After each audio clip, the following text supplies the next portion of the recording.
तत्प्रसादो यश प्रसादान्नगते कुतोऽपि ध्येयं स्तवन्तस्य यशस्त्रिशन्धं वन्दे गुरो श्रीचरणारविन्दम् अनर्पितचरिं चिरात् करुणयावतीर्णकलो समर्पयितुमुन्नत उज्ज्वलरसा स्वभक्तिश्रियाम् हरिपुरटसुन्दरद्योतिकदम्बसन्दीपित सदा हृदयकन्दरे स्फुरतु सचिनन्दन बर्हापीडाभिरामं मृगमदतिलकं कुण्डलाक्रान्तगण्डं कञ्जाक्षं कम्बुकण्ठं स्मितशुभगमुखं स्वाधरे न्यस्तवेणु श्यामं सन्तं त्रिभङ्गं रविकरवसनं भूषितं वैजयन्त्या वन्दे वृन्दावनस्थं युवतिशतवृतं ब्रह्मगोपालवेशम् हा कृष्णकरुणा सिन्धुदीनबन्धुजगत्पते गोपेषु गोपिकान्त श्रीराधाकान्त नमस्तुते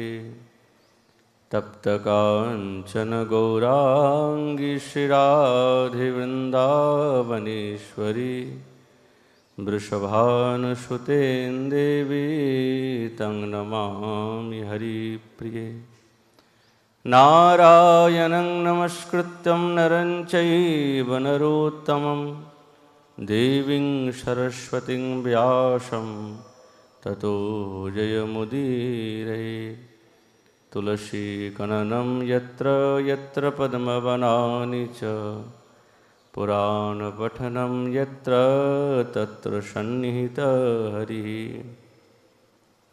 जय रूप सनातन भट्ट रघुनाथ श्रीजीव गोपाल भट्ट दास रघुनाथ এই ছয় গোসাইর করি চরণ বন্দন যাহা হইতে বিঘ্ন নাশ পূরণ বাঞ্ছা কল্পতরুভ্রশ্চ কৃপা সিন্ধুভৈব চ पतितानां पावनेभ्यो वैष्णवेभ्यो नमो नमः दुर्गमे प्रतिमेन्धस्स्खलपादगतिर्मुहुः स्वकृपाजष्टिदानेन सन्तशन्तबलम्बनम्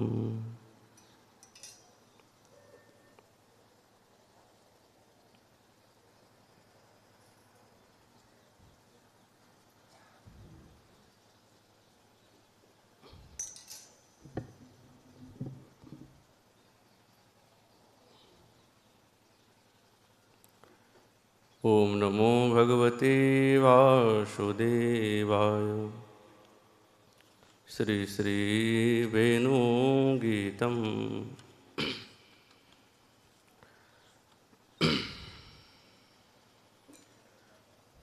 पीत्वा मुकुन्दमुखसारसगमक्षिभृङ्गै तापं जहुर्विरहजं व्रजयोषितोऽन्हि तत्सत्कृतिं समधिगम्य विवेशगोष्ठं शब्रीडहासविनयं यदपाङ्गमोक्षम्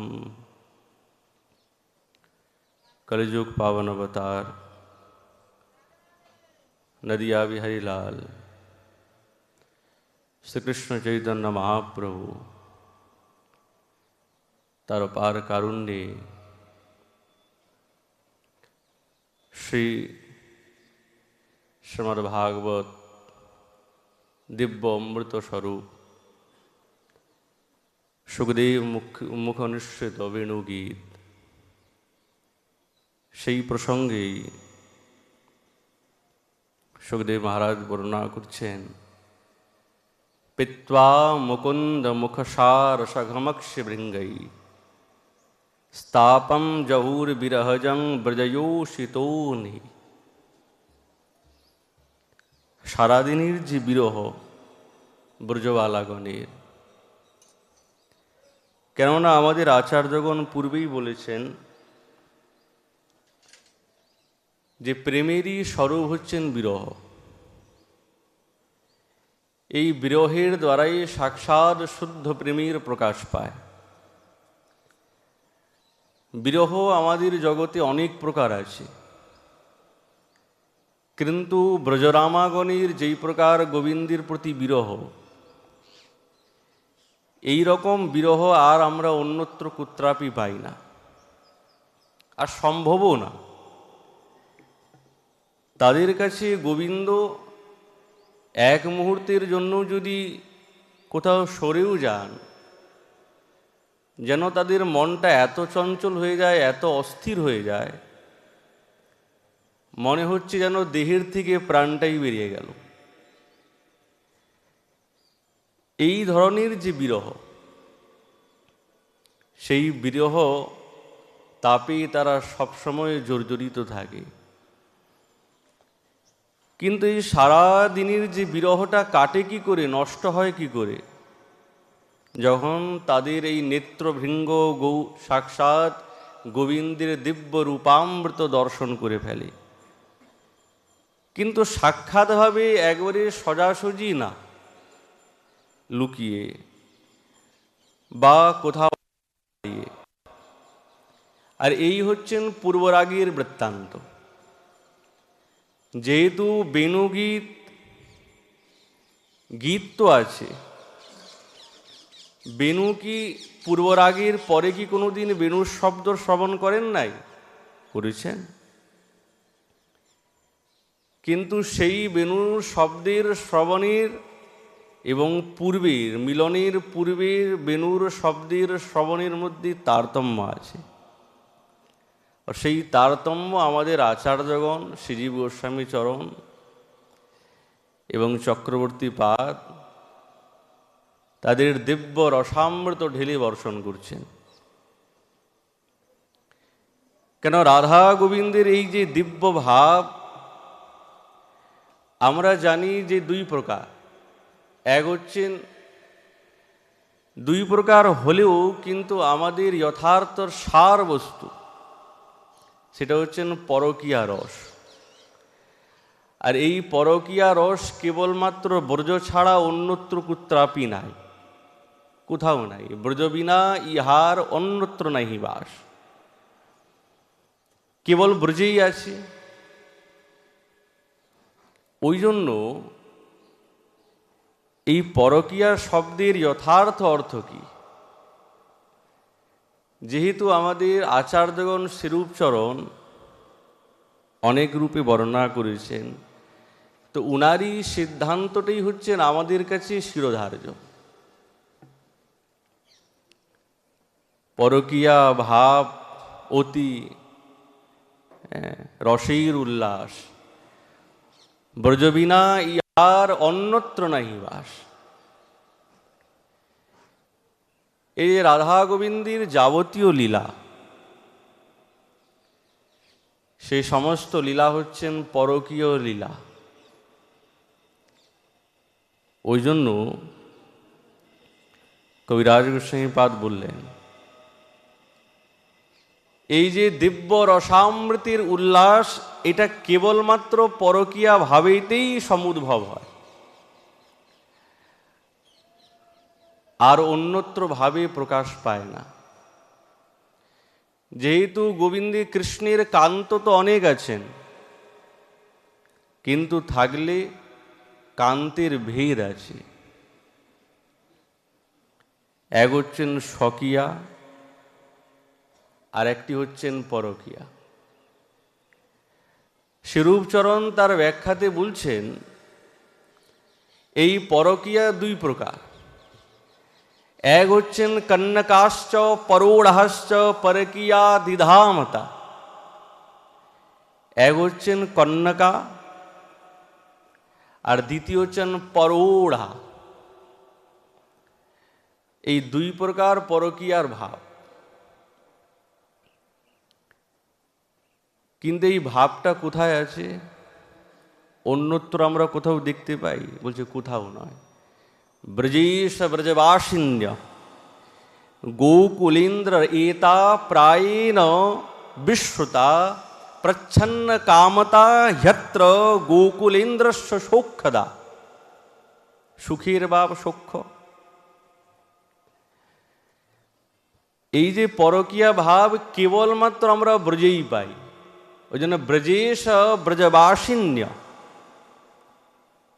যারা ব্রজবাসিনী ব্রজরামাগণ প্রায়ীণ বিশ্বতা, ইনাদের মধ্যেই এই পরকীয়া ভাবটা আছে, অন্যত্র নাই।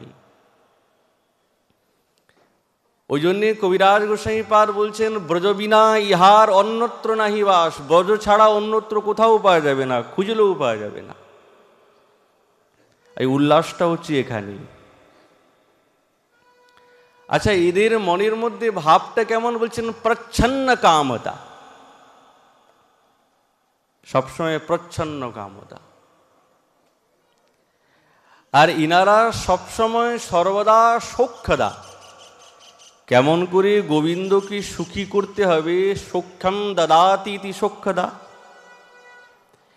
এইটাই উনাদের হচ্ছেন মনের মধ্যে স্বাদ এবং সেবা, আর কিছু না।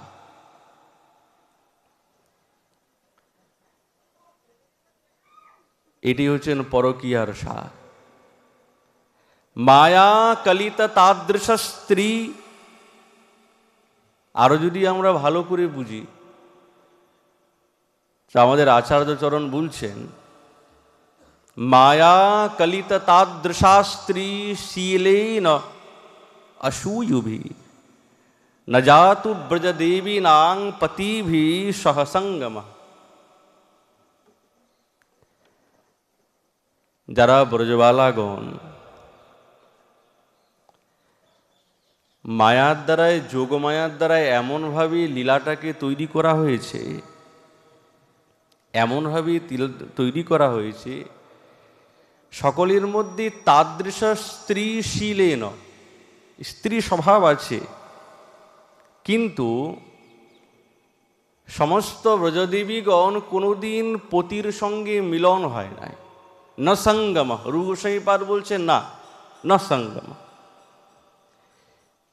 কিন্তু এই ব্রজরামাগণ হচ্ছেন সর্বোৎকৃষ্ট সৌভাগ্যশীলা।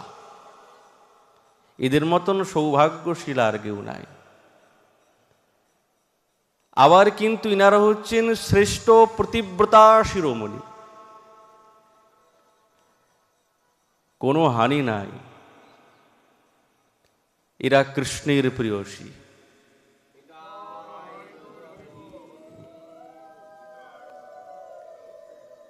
ওই জন্যে কৃষ্ণের প্রিয়সীগণের তাদের পতির মতন আছে ঠিক, কিন্তু তাদের সঙ্গে কোনোদিন মিলন হয় নাই। তাহলে কি হচ্ছে? বলছেন কেবলমাত্র অভিনয় হচ্ছে, কেবল অভিনয়। আচ্ছা, এই যে অভিনয়টা চলছে, কে জানে এটা?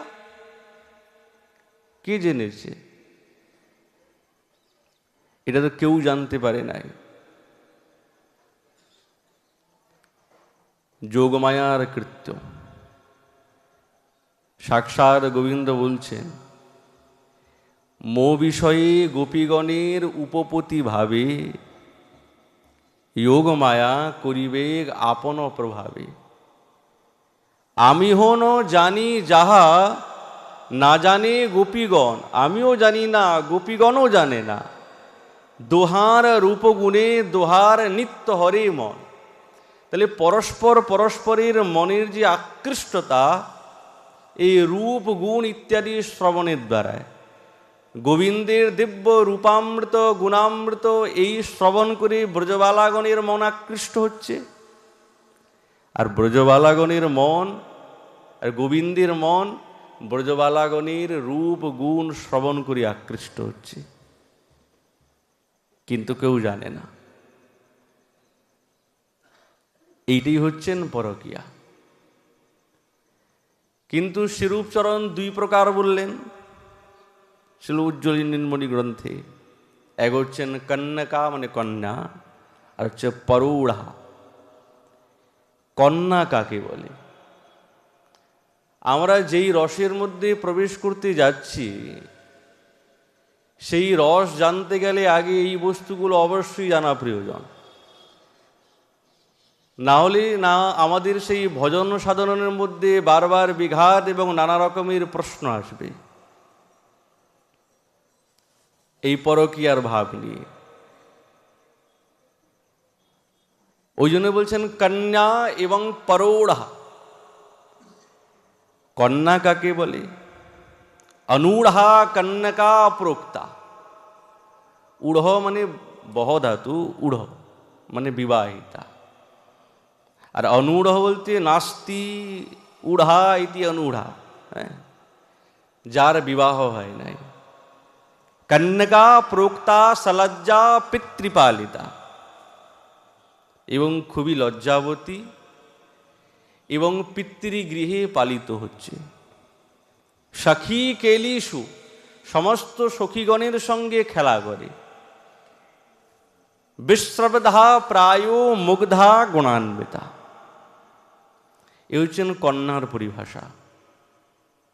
পিতৃগৃহে থাকেন এবং খুবই লজ্জাবতী, সমস্ত সখীগণের সঙ্গে নানা রকমের ক্রীড়া করছেন, কিন্তু গোবিন্দের দিব্য রূপের দ্বারায় গুণের দ্বারায় যাদের মন মুগ্ধ হয়ে আছে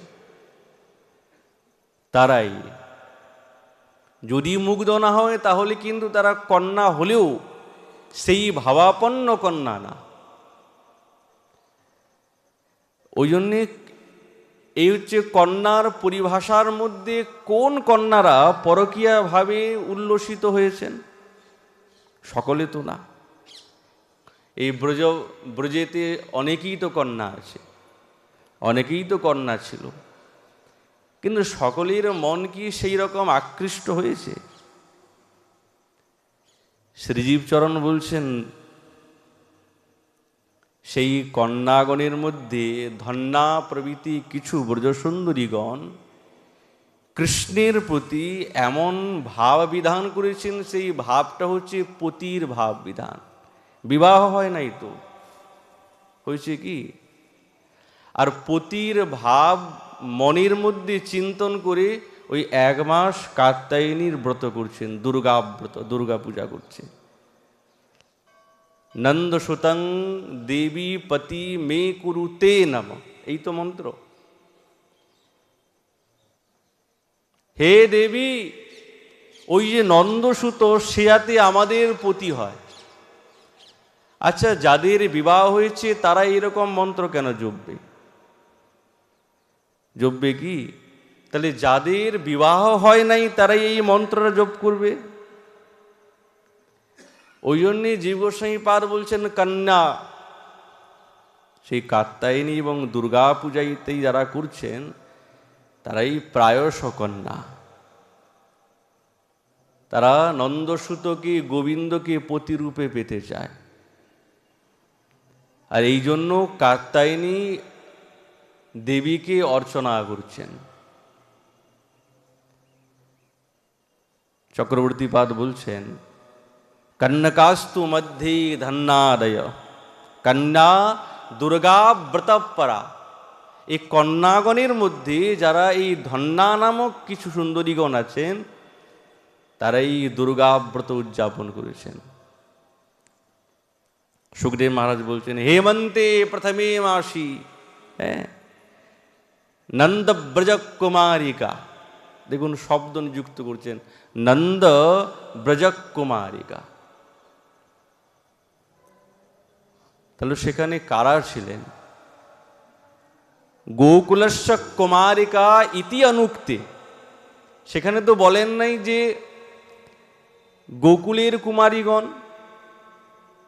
ওই জন্য বলছে অনুক্তে সতী वृषभानु चंद्रभानु ब्रजकुमारिका बहयो अपरा अन्ये कुमारिका कात्यायनी व्रते स्थिता।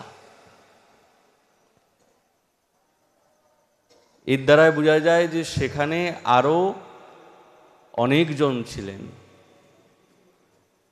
আর সকলেই হচ্ছেন রাধা সঙ্গিনী,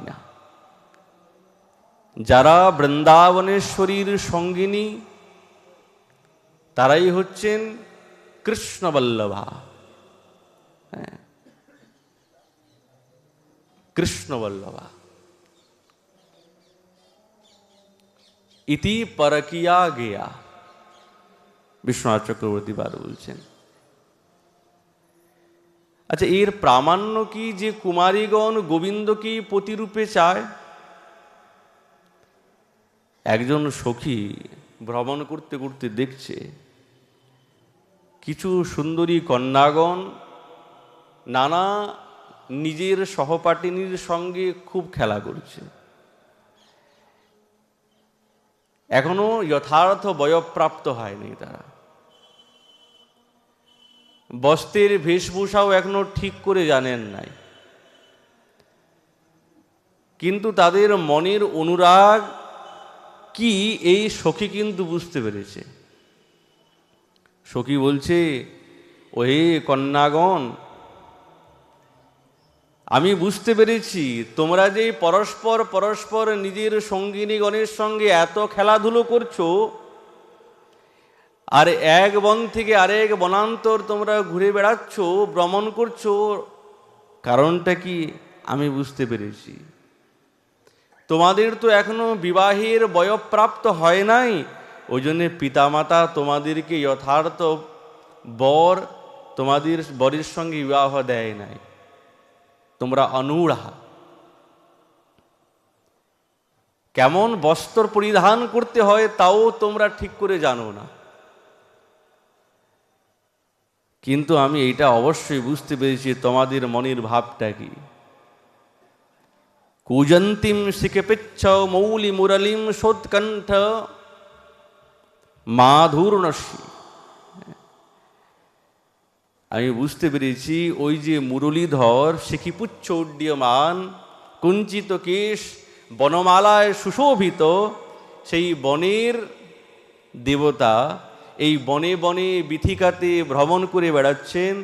তার চরণ রজ এবং তার সেই মুরলীর তান শ্রবণ করে তোমাদের মনের ভাবটা এরকম তৈরি হয়েছে না, ওই জন্যে তোমরা এই বনে বনে ঘুরে বেড়াচ্ছ তাকে পাওয়ার জন্য, তার সঙ্গে মিলনাকাঙ্ক্ষার জন্য তোমরা এইরকম বনবিথিকাতে রমণ করছো। এ আমি বুঝতে পারি। চিন্তা করো না, তোমাদের যে ভাব এবং ভঙ্গি অবশ্যই শীঘ্রই গোবিন্দকে পাবে। দেখুন সখী বলছেন। তাহলে এর দ্বারাই বোঝা যায় যে তারা যে কন্যা গণ আছেন তারাও হচ্ছেন কৃষ্ণবল্লভা, তারাও কৃষ্ণবল্লভা, তারাও হচ্ছেন পরকীয়া রসের। তাহলে এর দ্বারাই বোঝা গেল কন্যা কারা। দুই প্রকার পরকীয়া ভাব। যারা কন্যা তারাও হচ্ছেন এই পরকীয়া রসের সহযোগিনী। আর একজন হচ্ছেন পরৌঢ়া। রূপ গোস্বামী পাদ বলছেন, গোপৈ ব্রূঢ়া অপি হরে সদা সম্ভোগ লালসা পরৌঢ়া বল্লভাস্তস্য ব্রজনার্য প্রসূতিকা। গোপগণের দ্বারায় যাদের সঙ্গে বিবাহ করা হয়েছে, কিন্তু তাদের মন সবসময় সেই ব্রজনারীগণের মন, ব্রজসুন্দরীগণের মন সবসময় গোবিন্দ সঙ্গ লাভের জন্য লালায়িত থাকে সর্বদা। কিন্তু পরৌঢ়া গোপগণের সঙ্গে বিবাহ সম্পাদন করেছেন, তারাও হচ্ছেন কৃষ্ণবল্লভা। কিন্তু তারা হচ্ছেন কেমন? অপ্রসূতিকা, তাদের কোনো সন্তান নাই। চক্রবর্তী পাদ বলছেন কোনো গোপী তাদেরকে স্পর্শ করতে পারে নাই আজও পর্যন্ত, স্পর্শ করতে পারে নাই। এ কি সম্ভব? বলছে হ্যাঁ মহারাজ সম্ভব। আচ্ছা, যারা কৃষ্ণ বল্লভা তাদের সৌভাগ্য এবং সাদগুণ্যের কোনো কমি নাই। যেরকম গোবিন্দের দিব্য রূপামৃত, দিব্য ভাবামৃত শৃঙ্গার যেই রকম, সেরকম ব্রজনারীগণেরও মহারাজ সেই রকম শৃঙ্গার, সেই রকম রূপ। তবেই তো গোবিন্দ আকৃষ্ট হয়ে গেছে। সাক্ষাৎ লক্ষ্মী দেবীও যাদের কামনা করেন, সেই সৌন্দর্যের এক কণিকা, সেই ব্রজনারীগণ, তারা হচ্ছেন পরৌঢ়া। আর ইনারাই হচ্ছেন, ইনাদের মধ্যে নিত্য প্রিয়াকারা। রাধাস চন্দ্রবলী মুখ্যা, রূপ গোস্বামী পাদ বলছেন, প্রোক্তা নিত্য প্রিয়া ব্রজে কৃষ্ণবন নিত্য সৌন্দর্য বৈদগ্ধ্যাদি গুণাশ্রয়া। এরা হচ্ছেন নিত্য প্রিয়া। তাদের মধ্যেও বৃন্দাবনেশ্বরী সর্বোৎকৃষ্টা, তার উপরে আর কেউ নেই। তাহলে এই যে পরকীয়া ভাবে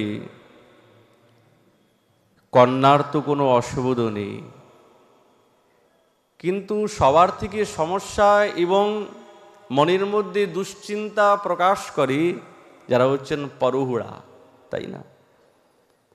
গোবিন্দ হচ্ছেন আত্মারাম, তিনি পরোড়া এবং পরস্ত্রীর সঙ্গে আকৃষ্ট করে নানা রকমের লীলা করেছেন। এ কেমন? তাহলে আত্মারামের হানি হতে পারে? তিনি তো আত্মারাম, আপ্তকাম, তাহলে তার কিছু গুণের হানি হবে না? সেটা বলদেব বিদ্যাভূষণ পদ বলছেন না না, কোনো হানি নাই, কোনো হানি নাই। কেন? বলছে এই পরকীয়া ভাব এবং রস কেবলমাত্র আমরা এই যে দ্বাপর যুগে দেখছি তা নয়। বলছে অনাদিকাল থেকে পরকীয়া লীলা আছে, অনাদিকাল থেকে। বলদেব বিদ্যাভূষণ অনাদিকাল সংকল্প, অনাদিকাল চলছে। আমাদের দ্বারায় দৃশ্য হয়েছে এই দ্বাপর যুগে, আচার্যগণ আমাদেরকে দেখিয়েছেন তাই। কিন্তু এই চলছে কি? সকান্তি সমাবিসহ লীলায়াম স্বাত্মরামত্বং ন অপহনাৎ। অনাদিকাল থেকে চলছে। আর এর দ্বারায় গোবিন্দের আত্মারামত্বের কোনো হ্রাস নাই, নষ্ট হবে না কোনো দিন। কিন্তু কেউ যদি ভাবে এ তো দুশ্চরিত্র, এ তো ঠিক না, আচার্য বলছে খবরদার, না না, এ দুশ্চরিত্র না। যেহেতু ব্রজগোপীগণের সঙ্গে সাক্ষাৎ গোবিন্দের সঙ্গে গোবিন্দ হচ্ছেন আত্মারাম, তারা অনাদিকাল থেকে সর্বদা নিত্য নিরন্তর মনের মধ্যে গোবিন্দকে উপপতি রূপেই স্বীকার করে রেখেছেন। এই অনাদিকাল থেকে স্বীকৃত। অন্য পুরুষের দ্বারায় তারা অস্পৃষ্টা, কেউ স্পর্শ করেন নাই তাদেরকে। এমন গোপীগণের সঙ্গেই পরকীয়া লীলা, তার দ্বারায় আত্মারামের কি করে হানি হতে পারে? কিন্তু চক্রবর্তী পাদ বলছেন এই সিদ্ধান্তগণ যদি আমাদের আচার্যগণ না জানায়, তাহলে তো আমাদের নানা রকমের জঞ্জাল সৃষ্টি হবে। বলছেন জীব গোস্বামী পাদ তো তিনি তো সিদ্ধান্তে প্রবীণ। তিনি প্রথমে পরকীয়া লীলার ভাব প্রকাশ করে আবার পরবর্তী সময়ে রাধা গোবিন্দের যে সমস্ত লীলা বর্ণনা করেছেন সবই প্রায় স্বকীয়ার মতন। তাহলে কি করে হবে? তখন বিশ্বনাথ চক্রবর্তী পাদ বলছেন না না, এইরকম নয়। স্বেচ্ছয়া লিখিতম কিঞ্চিত কিঞ্চিং কিঞ্চিত পরেচ্ছয়া। উনি বলছেন কিছু তো উনি নিজের ইচ্ছাতে লিখেছেন, আর কিছু উনি পরের ইচ্ছাতে। আচ্ছা, তার মধ্যে কোনটা নিজের ইচ্ছাতে লিখেছেন আর কোনটা পরের ইচ্ছাতে তিনি প্রকাশ করেছেন? চক্রবর্তী পাদ বলছেন পরকীয়া ভাব উনার নিজের অন্তরের ভাব, ওইটা উনারই ইচ্ছা। আর স্বকীয়া এই লোক সংঘটের যারা বুঝতে পারবে না, তাদের মনে যাতে সন্দেহ প্রকাশ না পারে, ওই জন্য বলছেন কিঞ্চিত পরেচ্ছয়া। ওই স্বকীয়া লীলাটা পরের ইচ্ছার অনুরূপে তিনি লিখেছেন। কেন? আরেকটা সিদ্ধান্ত দিচ্ছেন যে কেউ যদি মনে করে যে গোবিন্দ কৃষ্ণ হচ্ছেন সমস্ত ধর্মকে সংস্থাপক, কিন্তু ধর্মের ব্যতিক্রম করলেন কেন? ঈশ্বর তো। তো ওই জন্যে বলছেন আমাদের আচার্যচরণ, এই ব্রজের মধ্যে সমস্ত গোপগণ হচ্ছেন কৃষ্ণের প্রকাশ। যত গোপগণ আছেন সকলেই কৃষ্ণের প্রকাশ, আর যত ব্রজবালাগণ আছেন সকলেই বৃন্দাবনেশ্বরীর প্রকাশ। আর যদি সকলেই কৃষ্ণের প্রকাশ হয়, বলদেব বিদ্যাভূষণ পাদ বলছেন তাহলে দোষ কোথায়? একদিকে স্বকীয়ার মতন মনে হচ্ছে, কিন্তু মনে হলে হবে কি? সবই পরকীয়া ভাবেতে প্রকাশ, এবং সেই পরকীয়া ভাবটা প্রকাশ সম্পূর্ণরূপে করেছেন কে? সাক্ষাৎ যোগমায়া দেবী। না হলে তো বুঝতে পেরে যেতেন। আর এই প্রকাশের দ্বারায় আজ যদি এই পরকীয়া ভাব সর্বার থেকে শ্রেষ্ঠতম না হতো, তাহলে সিদ্ধ পুরুষগণ সাক্ষাৎ সুখদেব মহারাজ তিনি বর্ণনা করতেন কেন? আজ পরমহংস স্বরূপ পরীক্ষিত মহারাজ শ্রবণ করতেন কেন? কেবল কি পরীক্ষিত মহারাজ শ্রবণ করেছেন? বিদুর মহারাজ শ্রবণ করেছেন, মৈত্র ঋষি বর্ণনা করেছেন, উদ্ধব মহারাজ বর্ণনা করেছেন, মৈত্র ঋষি শ্রবণ করলেন। তাহলে শ্রেষ্ঠ শ্রেষ্ঠ পরমহংসগণ এই দিব্য লীলাকে শ্রবণ করতেন কেন? বলছে এটা শ্রবণেরই জিনিস, অনুকরণের জিনিস না। আর এই প্রেমের দেবতা হচ্ছেন গোবিন্দ, সাক্ষাৎ গোবিন্দ। তাই জন্য সমস্ত ব্রজবালাগণ তারা গোবিন্দকে পেতে চায়, কিন্তু ভাবটা কেমন? এই ভাবটাই আমাদের আচার্যগণ বললেন পরকীয় ভাব। বৃন্দাবনেশ্বরী তিনি হচ্ছেন মূলা প্রধানা, হ্লাদিনীর সার প্রেম, প্রেম সার ভাব, ভাবের পরম কাষ্ঠা নাম মহাভাব। আর সেই মহাভাব স্বরূপা শ্রী রাধা ঠাকুরানী, আর সর্বগুণ খনি কৃষ্ণ কান্তা শিরোমণি। কান্ত অনেক আছে, কান্তা, কিন্তু বৃন্দাবনেশ্বরী প্রমুখা, তার মতন কেউ নাই। তারা গোবিন্দকে ভালোবেসেছেন কি ভাব নিয়ে? নিজের আত্মসুখ তো নাই, আত্মসুখ দুঃখ নাহি গোপীর বিচার। কৃষ্ণ সুখ হেতু চেষ্টা করে মনোব্যবহার। তারা সবসময় গোবিন্দকে কি করে সুখী করতে হবে এই নিয়ে তারা ব্যস্ত। আজ যে ব্রজরামাগণ গোবিন্দকে ভালোবেসেছেন, গোবিন্দকে এখনো পর্যন্ত দেখেন নাই, দর্শন করেন নাই। এই পূর্বরাগ কেমনভাবে প্রকাশ পায়? এক তো দ্যুতি মুখে, বন্দি মুখে, ভাট মুখে, আর সখী মুখে এবং সঙ্গীতের দ্বারা এই পূর্বরাগের প্রকাশ পায়। শুনেছেন। আবার নাম শ্রবণে, গুণ শ্রবণে এবং বংশী শ্রবণে, এই তিনটি শ্রবণের দ্বারায় গোবিন্দের দিব্য অপ্রাকৃত মধুময় মাধুর্যময় রূপ হৃদয়ের মধ্যে ছবির মতন ফুটে উঠে। দেখেন নাই তো ঠাকুরানী গোবিন্দকে দেখেন নাই এখনো পর্যন্ত, কেবল শ্যাম নামটি শ্রবণ করেছেন। এই দুইটি অক্ষর যখন এই কর্ণবিবরীর মধ্যে প্রবেশ করেছে, শ্রবণ করা মাত্রই অস্থির হয়ে গেছেন। আপনি দেখলেন না তাকে, কেমন সে দেখতে, ভালো না মন্দ, আর আপনার মনে এত রকম উচাটন, বলে এটাই তো প্রেমের পরিভাষা। একে বলে অন্ধ অনুরাগ। এই অন্ধ অনুরাগবতী হচ্ছেন বৃন্দাবনেশ্বরী। এই অন্ধ অনুরাগিনী গণকে টেনে আনে নিজের কাছে সেই গোবিন্দ।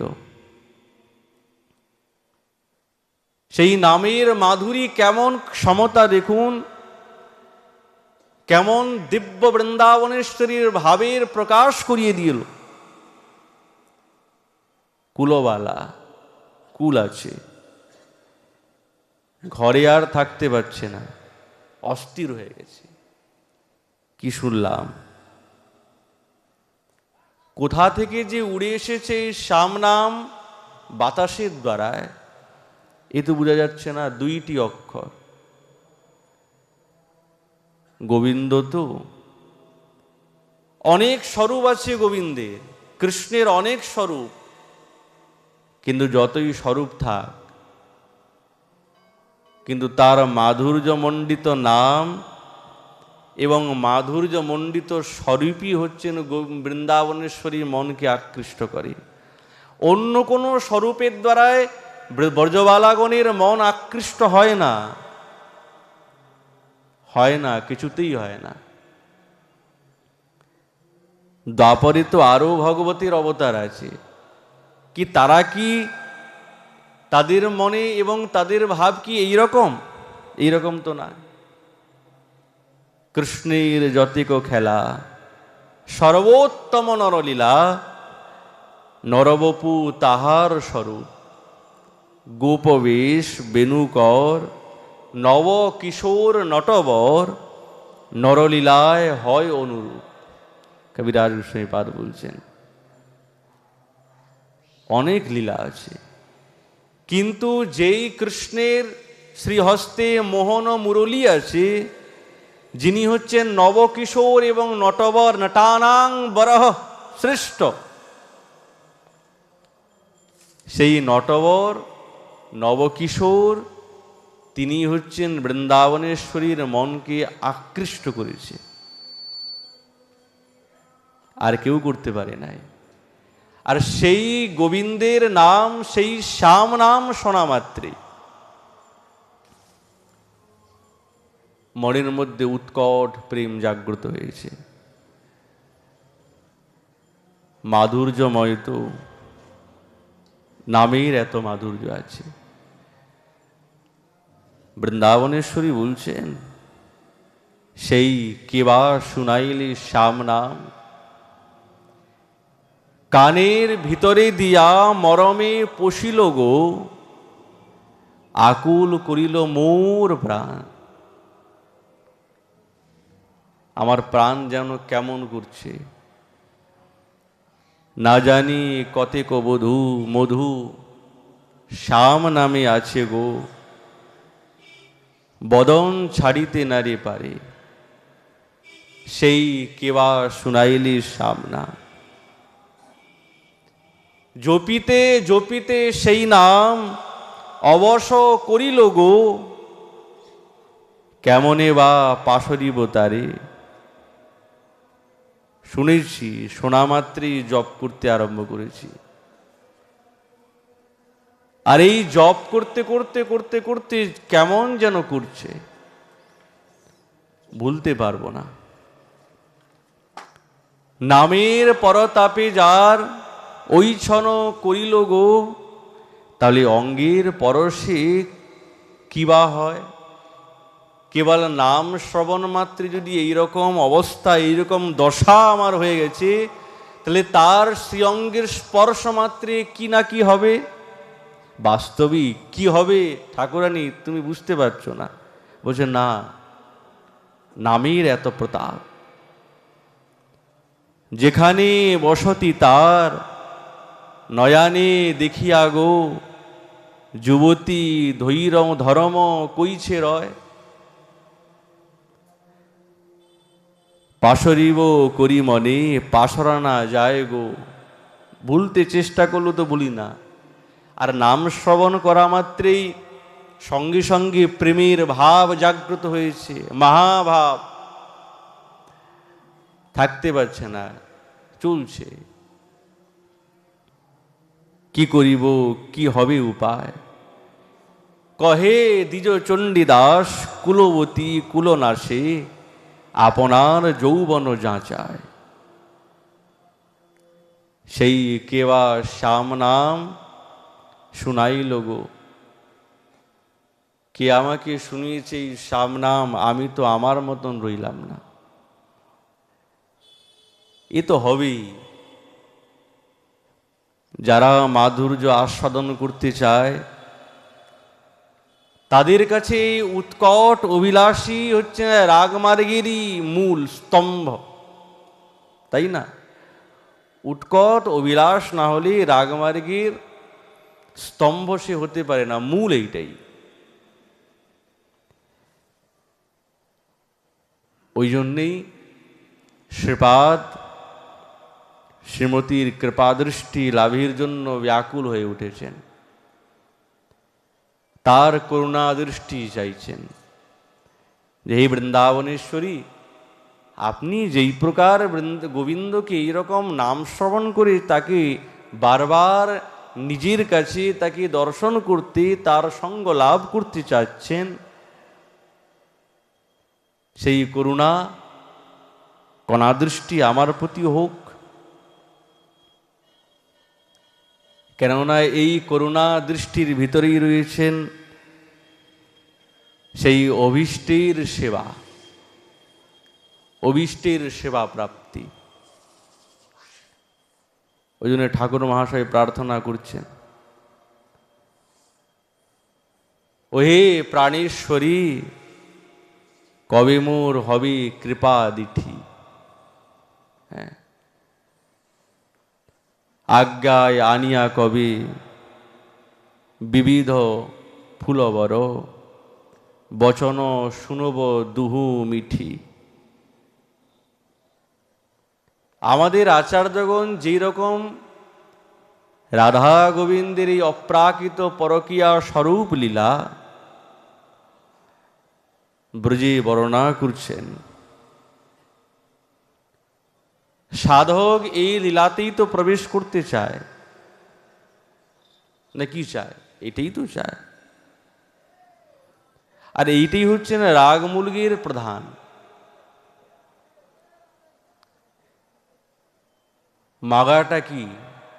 এইটাই সাধকের সেবার, ইষ্ট সেবা। আর ইষ্ট সেবা হচ্ছে রাধা গোবিন্দের নিকুঞ্জে গিয়ে সেবা প্রাপ্তি করা, মঞ্জরি ভাবাপন্ন হয়ে। প্রাণেশ্বরী কবে মোর হবে কৃপা দিঠি, আজ্ঞায় আনিব কবে বিবিধ ফুলবর, বচন শুনব দুহু মিঠি। মৃগ মদ তিলক সিন্দুর বনাওব, লেপব চন্দন গন্ধে, গাঁথি সেই মালতী ফুল, হার পহিরাব, আও আও মধুকর বৃন্দে। প্রাণেশ্বরী কবে মোর হবে কৃপা দিঠি, ললিতা কবে মোরে বিজন দেব, বিজব মারুত মন্দে, কবে মন্দে মন্দে বাতাস করব। রাধা গোবিন্দের যুগল বিলাস বিদ্যমান থাকবে। শ্রমজল সকল মিটব দুহু কলিবর, হেরব পরম আনন্দে। সাধকের মনে এইটাই তো আকাঙ্ক্ষা। যার নাম শ্রবণ করে বৃন্দাবনেশ্বরীর এই ভাব উৎপন্ন হয়েছে, তাহলে তার যে নিত্য কিঙ্করীগণ তাদের কি না কি ভাব উৎপন্ন হবে। আর যারা সাধক দেহিতে সাধনাতে মত্ত আছেন তাদের কি ভাব বলছেন, এই ভাব, প্রাণেশ্বরী কবে মোর হবে কৃপা দিঠি। ঠাকুর মহাশয় কানতে কানতে বৃন্দাবনেশ্বরীর শ্রীচরণে প্রার্থনা করছেন। আর এইরকমই ভাব গোবিন্দের মাধুর্য, শ্রেষ্ঠ সর্বোৎকৃষ্ট, তার মতন সুন্দর নেই, তিনি পরম সুন্দর। তার মতন সৌন্দর্য এই জগতে কি হতে পারে? আর নাই। পরম করুণ, পরম নাগর,